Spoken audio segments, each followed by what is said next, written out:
guys, welcome to the next episode of the Next Step podcast. I'm your host, Allison Lee Simmons, and today I have our second male guest ever on the show. I'm really excited to keep bringing these men into our little world here. His name is Hersh Rephun, and he is known as the message therapist. He is a veteran advertising creative and branding expert who helps founders, CEOs, and small business owners craft breakthrough communications around their personal brand.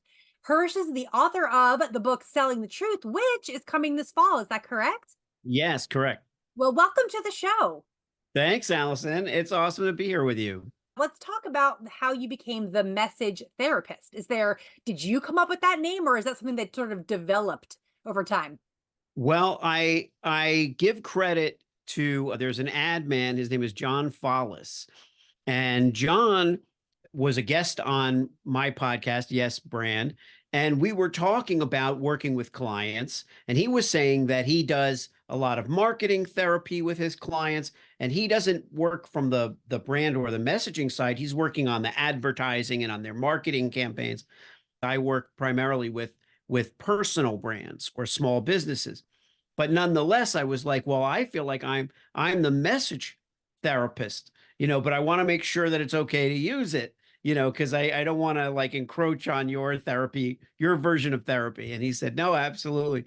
But message therapist really made sense to me. It wasn't just cute, it was like, no, my superpower isn't writing or communicating as much as that is what I do. It's listening. It's listening to the client and really being interested in who they are, and then processing it into language. Oh, you can talk about yourself this way. You can say this. You can say it with that. You can call yourself this or that.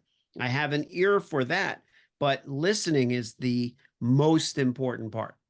I love that. I don't know if there's a specific instance or if you could just say in general, the struggle that people have. You talk about using humor and humanity. Some people are just like straight up, I'm not funny. There's nothing about me that I can say that's funny. Or on the flip side, or maybe also, they don't want to be vulnerable. They don't want to share that human side of them. How does that play into their struggles when they're working with you? How do you help them get over that?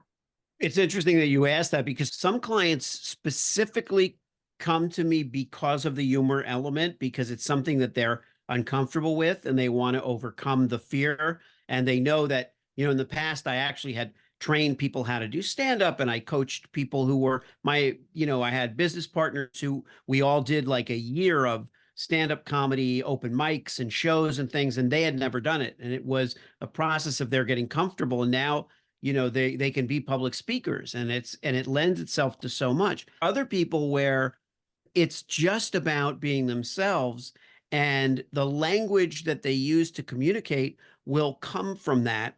And what I try to do is not make it too hard for them.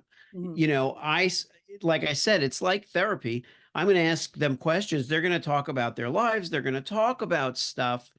And the fact that we're doing it in a kind of a therapy setting makes it feel a lot more relaxed. And so I just create that environment of comfort and safety. And I know that that's what's needed by most of them. Yeah, they just need to be able to let their guard down a little bit and then things flow. Yeah. Yeah. Yeah. So there's a lot of myths out there when it comes to personal branding. I have to be a certain way or I can't be a certain way. What would you say is probably the biggest myth that you are consistently busting for clients that come to you? The biggest myth is that there's a certain best practice, quote unquote, that people have to follow to get the result that they want from their business. When it comes to messaging, it is not about the latest trend, the latest catchword.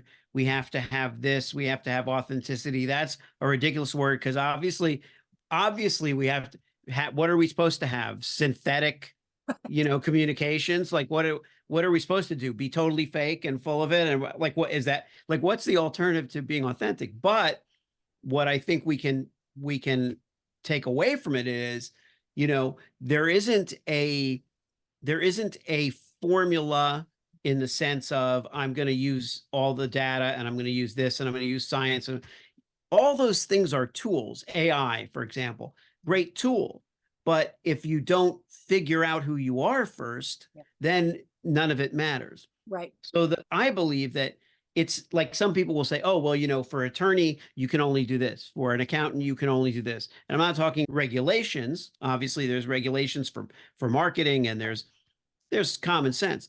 But I will ask somebody what's like the most personal thing, the most distinguishing factor that you feel when it comes to what you do. What is the one thing that no one else does? And it could be silly or it could be really profound. It doesn't even matter. Mhm. Like I said, it's an exercise.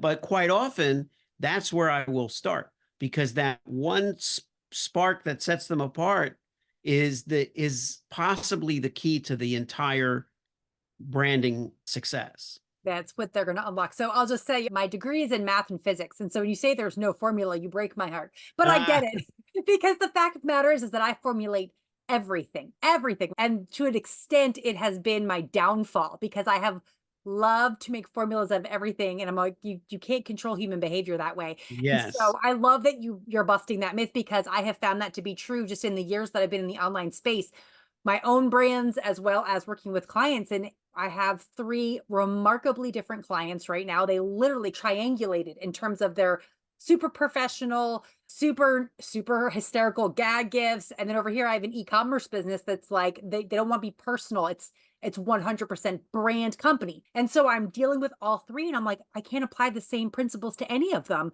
You know, Right. I have to be very specific with each of them in their marketing strategy. What does it look like for them? So no, I love that. I mean, in a way, it breaks my heart, but I love it at the same time. Well, yeah, but a lot of times the stuff that we resist that we know will help us is because of things like that. We're married to a certain idea of rigidity and uniformity simply because in science and in life it works a lot of the time, right? That's the idea of replication, of scaling. All that stuff is I'm into that too. One of the biggest awakenings that I had was to not be binary about everything, to Mhm. not be like so like you feel like if you don't stick to a certain thing, you don't stand for it or you're not being consistent.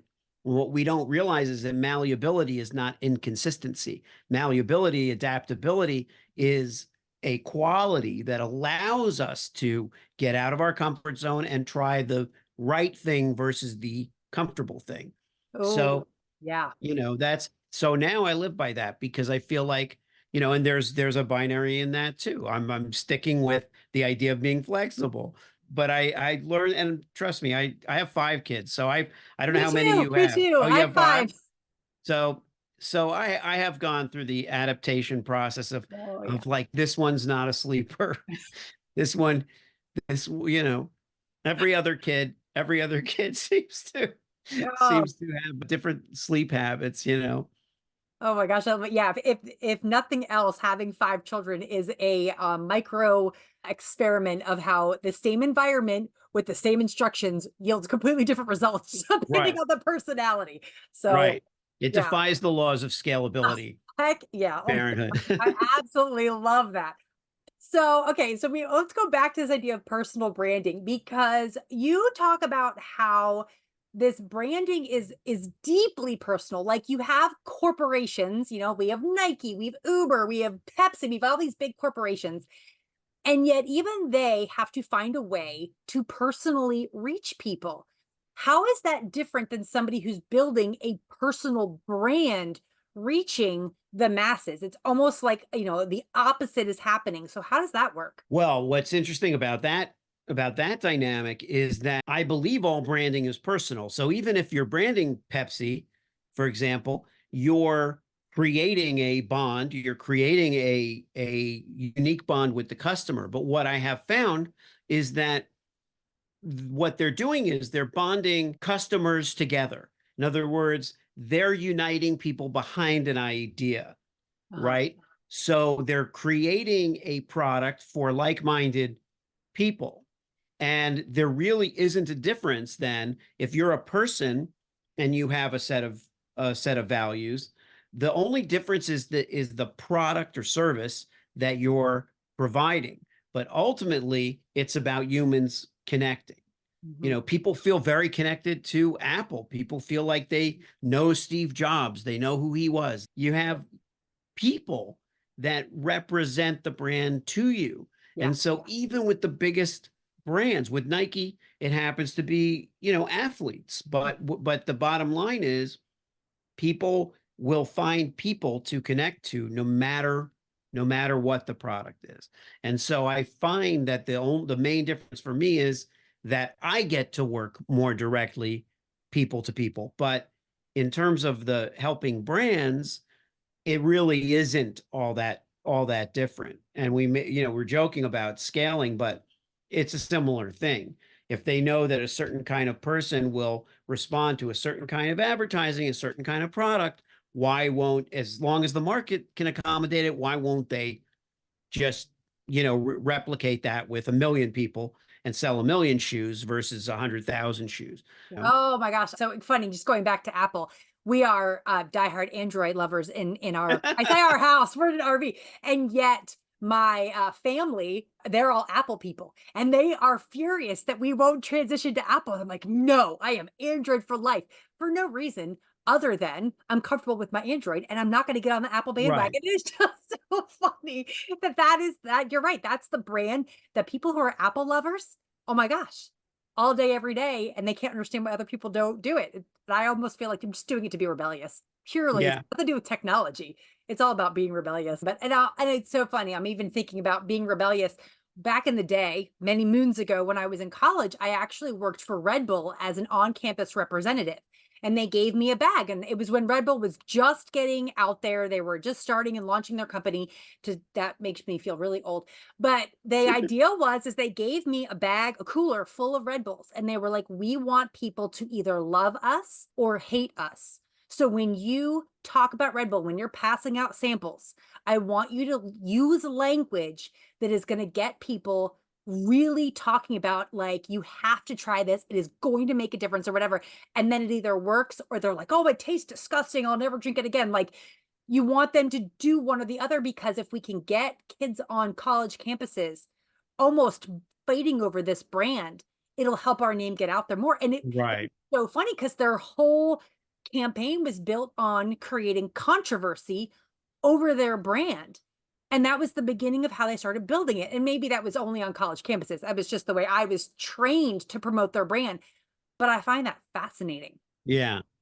Yeah, creating a polar opposite to something. Yeah. Now, unfortunately, these days, what happens is there's so much of that that Yeah. that we take that seriously, Mhm. and we take stands that are so completely opposed to one another.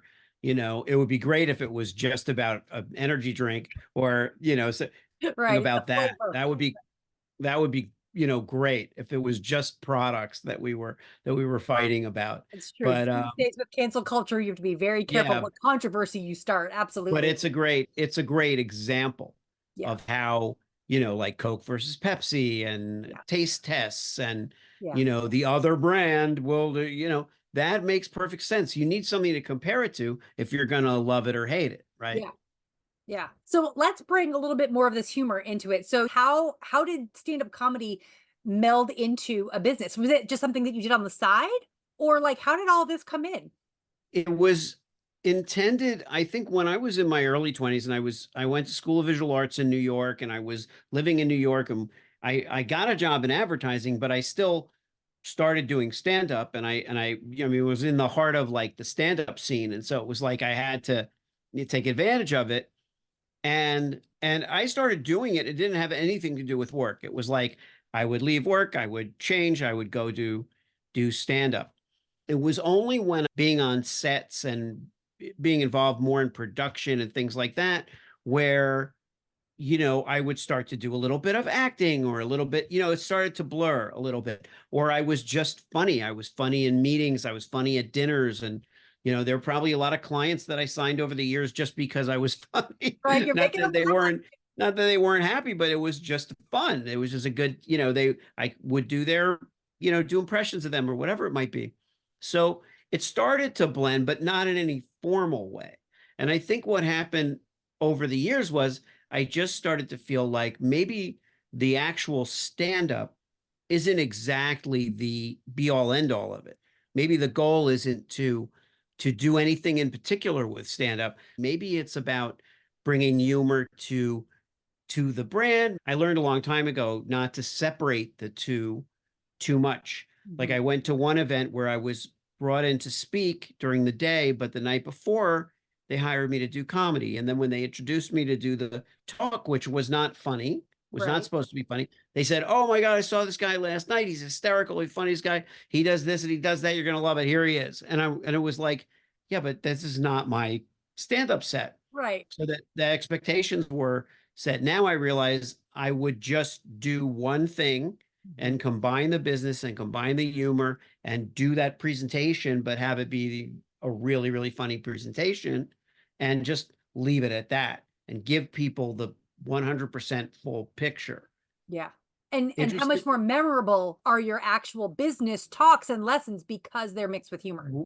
Exactly, Allison, because it's like, why dilute something that could be even more rich, right? Yeah. And I realized, oh yeah, this would be much better in front of a branding audience as a talk than stand up in front of a regular crowd. It just would Right. be more fulfilling with people who are more invested Yeah.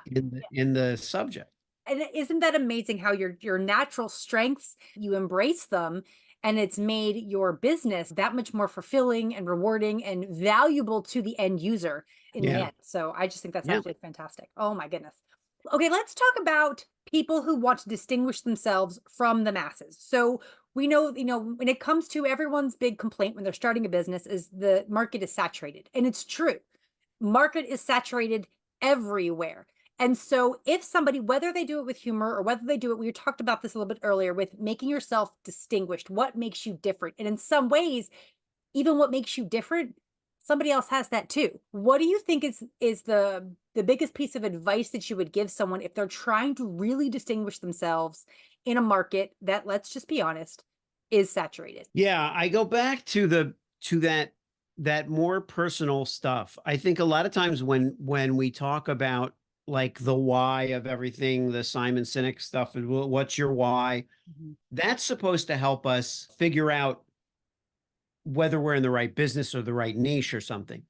In my case, what I like people to figure out is the things that are really important to them beyond the service. Because if they sit there trying to figure out, you know, let's say they have their air conditioning repair or something, and they go, well, I'm going to make sure the air conditioning works. That's not a differentiator, right? That's what they're all supposed to do. Mhm. But I was talking to a couple that owned an air conditioning company, and in talking to them about what's important to them and what matters to them, it came out that where they were living, you didn't have to be licensed to do aircon repair, and there were a lot of people who were disingenuous, and they would charge all kinds of money, but they wouldn't really be qualified, and then people would get ripped off. Yeah. And it seemed to me like this honesty about we're professionals, we are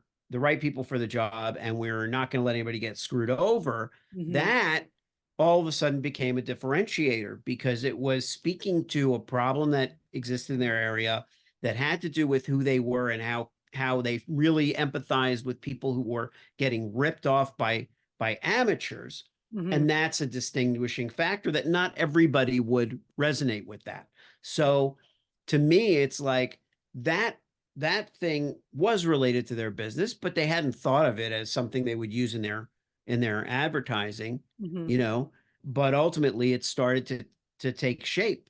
So I think that the more personal you get with your job and business, and the more you're willing to share that, the more convincing you will be, and perhaps your unique selling proposition exists somewhere in there and you just haven't put the two things together yet. When people come to me and they say, look, the copy on my website sounds like everybody else's copy. And I'm like, you probably were just trying to sound the way you thought your audience Mhm. wanted you to sound. So you saw something on another site subconsciously or whatever, Yep. you assumed, you look at another company across the street and you go, oh man, I see people going in there and they must be doing better. What do they do? I should paint my thing the way theirs is painted. Right. But that's not always the right way to go. Maybe you're not sharing enough of yourself in your storefront, you know? It's as if you were watching me earlier this week because I literally just redid my homepage and I did it very professional. All the wording was all this grow your business strategic, like it was all this very flowery Yeah. language. And I went back the other day and I was like, what the crap? I wouldn't hire me. Like this sounds so not right. So I redid the whole thing and I just wrote it like I would talk to somebody. If somebody was sitting down next to me and was like, hey, you know what? I don't know. What do you do for a living? You know, when there was no pressure to sell them on me and I were Yeah. just talking. And so I completely rewrote the website and I laughed because I thought, oh my gosh, this is it brings in my humor, but it's, you know, it's professional-ish. You know what I mean? But it's Yeah. me.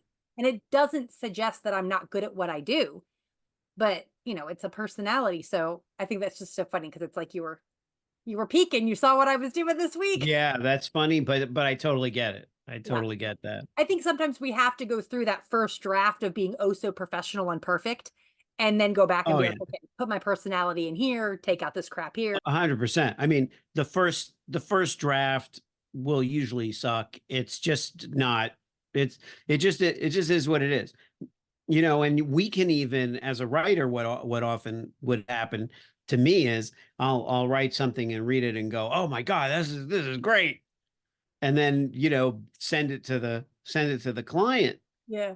and then, you know, leave it to them to tell me whether it is or not. Yeah. It's much better to wait overnight and keep it and then look at it and go, wow, Yeah. that What is was I not at all thinking? good.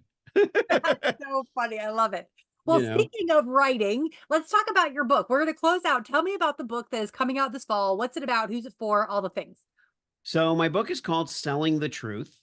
And it's totally in line with what we've been talking about as far as, you know, humor, humanity. It is funny. There's a lot of fun stuff in it. It's what I call a semoir, which is like a semi-memoir. So you know, I'm not like a famous person that there are people clamoring for my autobiography, but at the same time, I wanted to tap into the experiences that I've had that lent themselves to my development in my career. Mhm. Because one of the things I realized as I was considering writing a book was that I had solved a lot of problems for myself that I now help other people solve, which is what a lot of us do. It's Mhm. not just being a good writer or being creative, it's solving your own creative problem, solving your own image problem, your own branding problem. Yeah. And I looked at, well, how did I get here?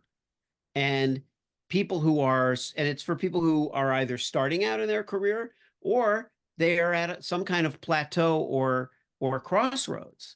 Mhm. So what practices can you follow in the book? I think there's 9 knowings of selling the truth that are really going to help you on a practical basis so that you feel like you're becoming the person you want to become. Oh, I love it. And it really guides the reader through that. And so I kind of go through that process of different things that we can do to stay connected to our truth, you know, in a world where information is flowing constantly, some of it real, some of it not, some of it misinformation or disinformation.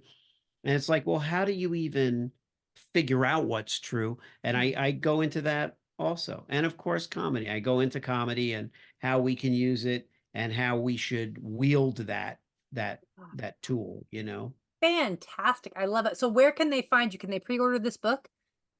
It's not pre-order yet, but you can get on the list Okay. because I have a mailing list. If you go to getmessagetherapy.com, Okay. then automatically a list option will pop up. And if you get on that mailing list, then you'll get like when the book comes out, you'll get All the a goodie package and all kinds of stuff that will make it a little more fun.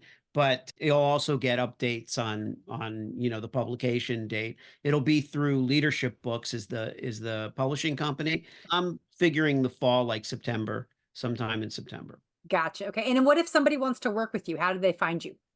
Same thing if they go to getmessagetherapy.com. or they can find me on LinkedIn. I'm on LinkedIn as well, and just reach out to me through one or the other. They can on the website.